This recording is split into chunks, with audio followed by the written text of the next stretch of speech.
We're with NDG resident Frank Kermit, who has been on a 5-year weight loss program. He wrote a compelling first-person story in this week's Suburban, and make sure you take a look at it. Frank, when did you begin to lose the weight, and what compelled you?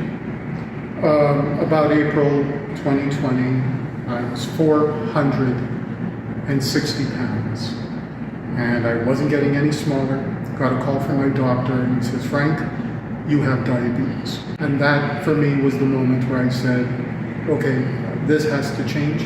I don't see my life getting any better. So that's when I made the decision, I need to conquer obesity. I need to get past this.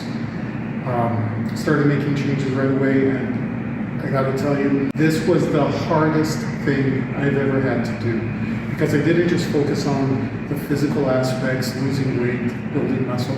I also been working on my mental health. And I am challenging myself on all levels. Certainly has not been an easy trip. And I'm still on this journey. I'm a few weeks away from skin removal surgery. After losing 230 pounds, literally half the man I used to be, I had about 30 pounds of hanging skin on my lower torso.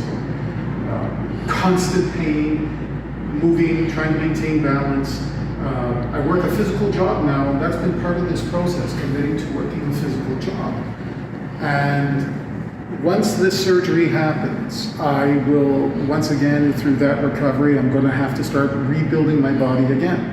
I went from not being able to walk, to learning to walk with a cane, to learning to walk without a cane, and once this weight is gone, I'm going to have to relearn how to maintain my balance and walk again, but that's part of the process.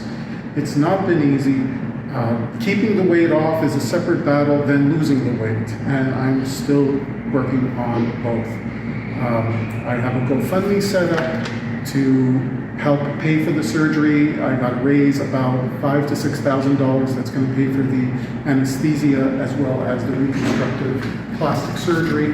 And then whatever's left over is going to go to help pay for things like my rent, my groceries, and so on for the recovery